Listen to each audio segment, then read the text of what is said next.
Good afternoon. I am Youngbeom, the leader of Five Princesses, and we have a project concerning Web3 security. Allow me to take this opportunity to present to you.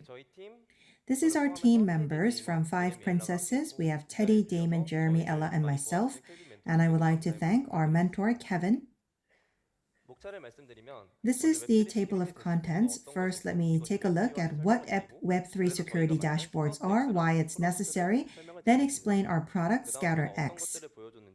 Then, let me talk about Layer 2 and Bridge, provide you with a demo video, and then I would like to talk about our contribution to the ecosystem as well as the future of our product. Let me talk about the Web3 security dashboard first. So users, when they have a protocol that they're interested in, they need to have data to check if it is safe and secure.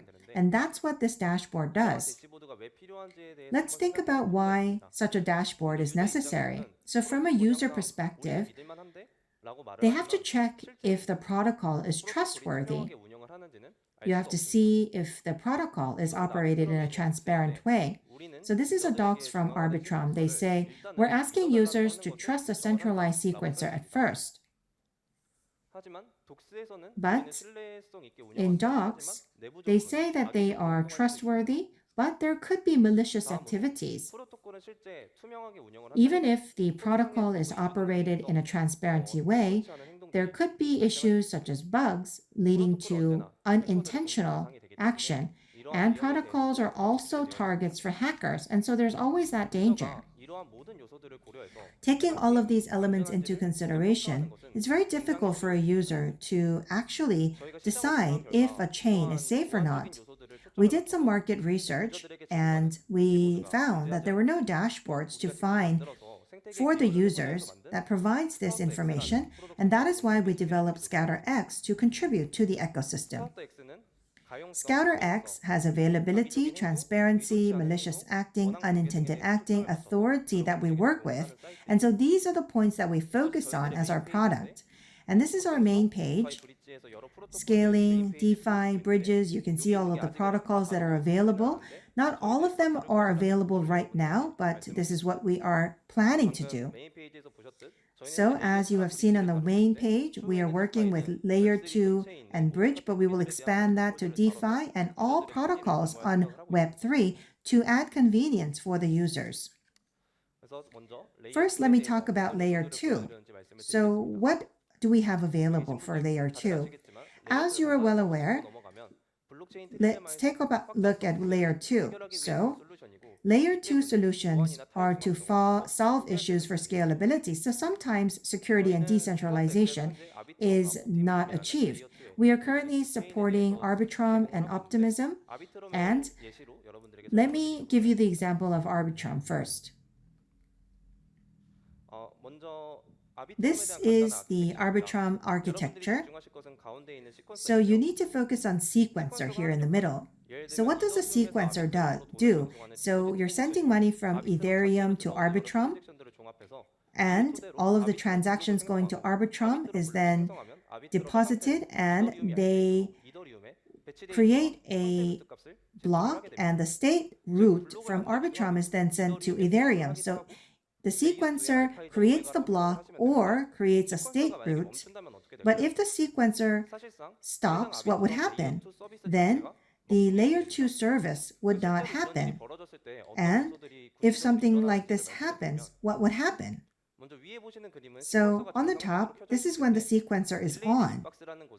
And you would have transactions building up in the delayed inbox. So it's called delayed inbox, but it's a buffer. And the sequencer would continue to monitor the buffer, and if the transactions add up, the sequencer would reflect this in Arbitrum to create a block. But let's say that there was a sequencer outage for 24 hours, then the Arbitrum chain would stop, and the transactions would not be reflected in Arbitrum.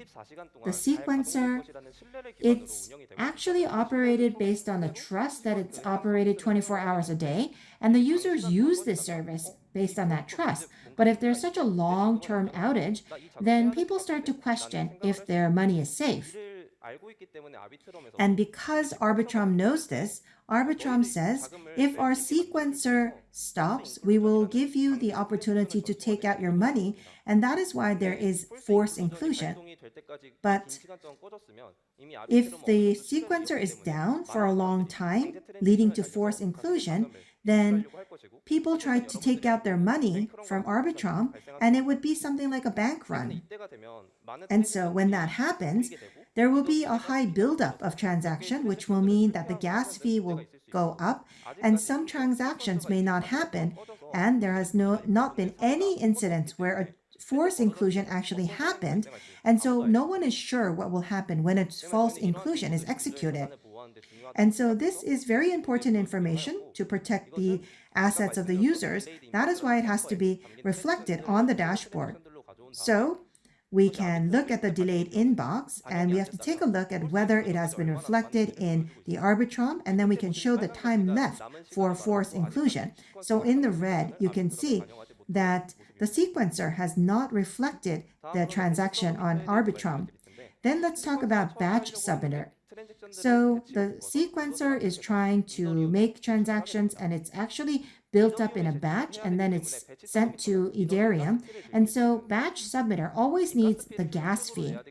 And in order to have efficient gas fees, if blob is cheaper, then they would use blob, and if call data is cheaper, they would use call data. But the mechanism for Arbitrum, the batch submitter stops, then Arbitrum would stop, and it would lead to forced inclusion. And so we have to make sure that the batch submitter is working well, and we have to make sure if batch submitter has the right gas fee. And so here you can see the explanation and address of the batch submitter and whether it's working properly, and the cost of call data and blob, and we track whether they're actually using the cheaper gas fee. So I talked about the importance of availability in layer 2, and we talked about what security sites we are using to show on the dashboard. Next, let's take a look at malicious sequencers. Here you can see a normal sequencer. Ethereum is a public mempool, but Arbitrum is a private mempool, and so the transactions are built up in the mempool, and the sequencer would create L2 blocks in order. But let's say there's a malicious sequencer, and they don't create the blocks in order, but the sequencer decides that transaction 2 is more worthy, so the sequencer would do front running, which would lead to new profits. But the sequencer can have access to private mempool and also create L2 blocks, and so the user would not be able to know if there's any front running. And so this is an example of a malicious sequencer. And so what can we track? First, there's data called sequencer feed. Sequencer feed is when you have the socket data before the block is created. So the sequencer feed is provided to the users in real time that they will make L2 blocks, and this is soft confirmation. L2 blocks take a little time to be created, and so soft confirmation is used in real time to provide timely services to the users. And so this is a third-party service, and based on the feed data, they provide this service. And so protocols that want to provide high performance and high speed services, they would take this feed data and provide this service to the users. And so is the soft confirmation actually reflected into L2 blocks? We have to check that. And so if you take a look here, we need to just check if the feed data is the same as the L2 block. But the feed data looks like this. So for average users, it's very difficult to actually process this feed data to validate the soft confirmation. That's very difficult to do. That's why we have scatter X. And we get the data from the sequencer feed, and then we process it, and we create our own L2 block, and we check if this is the same as the Arbitrum L2 block. And that would mean that we can check if the feed data is accurate. Next, let's take a look at trap transaction. This is just our idea right now. So from the private mempool, there are transactions and there could be front running by a malicious sequencer. And so we create a contract and we send it to Ethereum and we have a claim, two claims actually, that can be claimed by anyone. And then there are bots that actually simulates the public mempool and does front running. And if we see that these claims were called before myself, it would mean that there is monitoring of private mempool, and it would mean that there's a malicious sequencer. And so, by sending these trap transactions, we can show if the claims are being claimed by others. And this is just an idea. And so, we will monitor specific text so that we can make sure that there are no front runnings or sandwich attacks.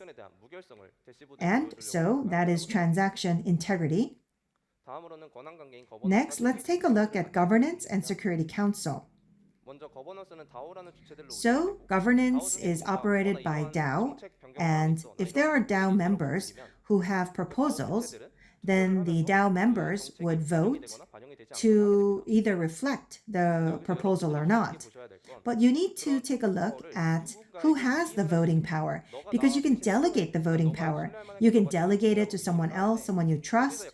And this could be a problem, because in the beginning, the voting power is probably distributed, but when there is a proposal, then delegations may happen, and someone could actually have a larger voting power, and that particular person may make the decision by himself or herself, which would make it a centralized protocol. So that is why we have to track the DAO, who is included in the DAO, who has the proposals, who has the voting power, and who's delegating the voting power. We have to monitor this.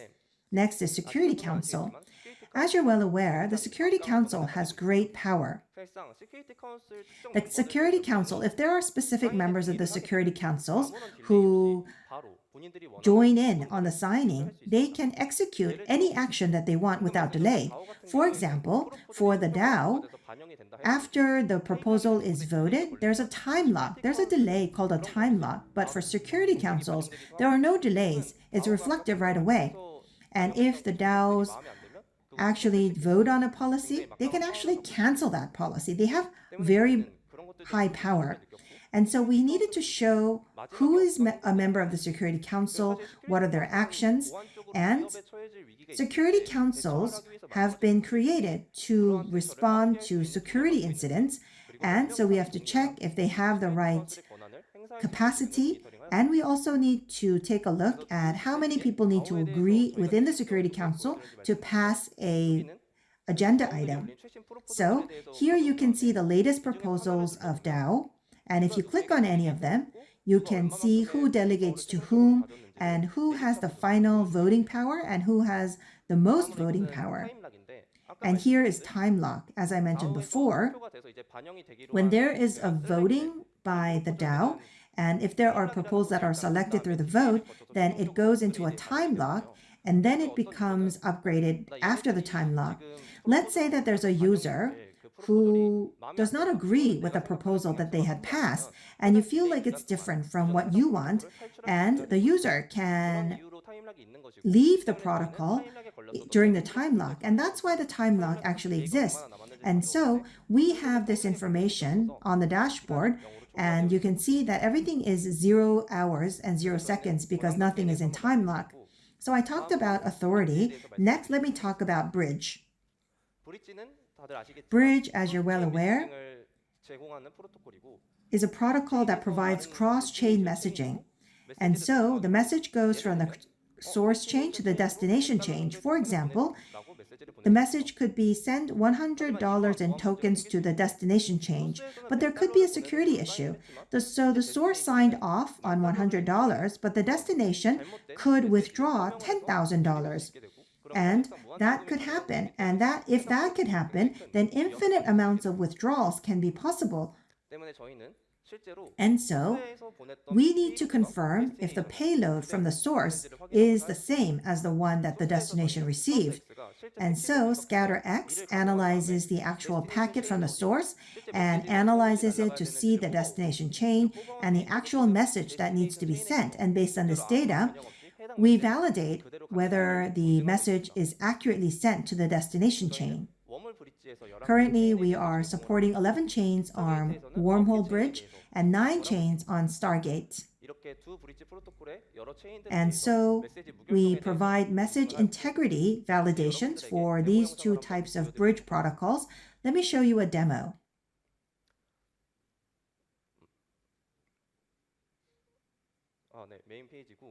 Yes, this is the main page. And if we click on Arbitrum, here you can see whether or not the sequencer is on, as I mentioned before. And this is soft confirmation checking. By validating the sequencer feed data, we receive the feed data in real time, and based on the feed data, we create blocks, and then we bring in the L2 block and check one against the other to confirm the soft confirmation. And then I talked about trap transaction to check if there are any front running. And we did test this on the mainnet, and currently we are checking on the testnet to take a look if there are any issues with the claim. Then I talked about the badge submitter, and we can see that it's reflected well on the dashboard. For Optimism, this is the same as Arbitrum because it's the same layer 2, but related to the roll-up service, there is a game where the users can challenge, and so we have to check if the game is created. For Bridge, we have Stargate and Wormhole, and this is an example from Wormhole. So these are the chains that we are supporting, and here you can see that if there's a check next to the message, then it's confirmed. If it's an airport, then it's still being relayed, and if there's an X, then there's an issue because the message has not been checked. So we have the source transaction and the destination transaction hash that we check. That's the end of the demo. Let's take a look at our contribution to the ecosystem. As you have heard through our presentation, the users, it's very difficult for the users to check the on-chain data after deciding on which vectors to check for security. And if you're not a developer, it's very difficult to code or analyze the code. And therefore, scatterx analyzes the on-chain data codes or docs to provide data related to security to the users so that the users can make their own decisions on whether the protocol is actually secure. And so we are the first dashboard of its kind. There are other dashboards, and so let me compare. Many people use L2Beat. L2Beat also provides users with security data, but for example, in the red box, you can see that the Arbitrum MEV has a possibility of front running, and so it's a warning, but for us, we can detect the actual action. And related to permissions, you can see the address of the Security Council and what they do, but whether it be Security Council or DAO, we can actually show you their status and their actions. We continuously monitor them. So let me show you this slide. For L2Beat, they analyze docs and provide interpretations to the users, but for us, we would bring code on-chain and docs data to show to the users. For L2Beat, they show static data, but we actually show real-time data. L2Beat just explains, but we actually take action by validating everything. L2Beat just warns, but we do detecting, and we provide that method for detecting to the users. The future of scatterx, as I mentioned before, we want to expand to DEX, bridge, lending, and ETC. So everything that is involved with Web3, we want to cover for security side. And I would like to take this opportunity, as a member of the Upside Academy, we want to mention that we will continue to contribute to the Web3 security ecosystem. Thank you to our mentors, and we look forward to your interest for round 2 of the Academy. Thank you very much.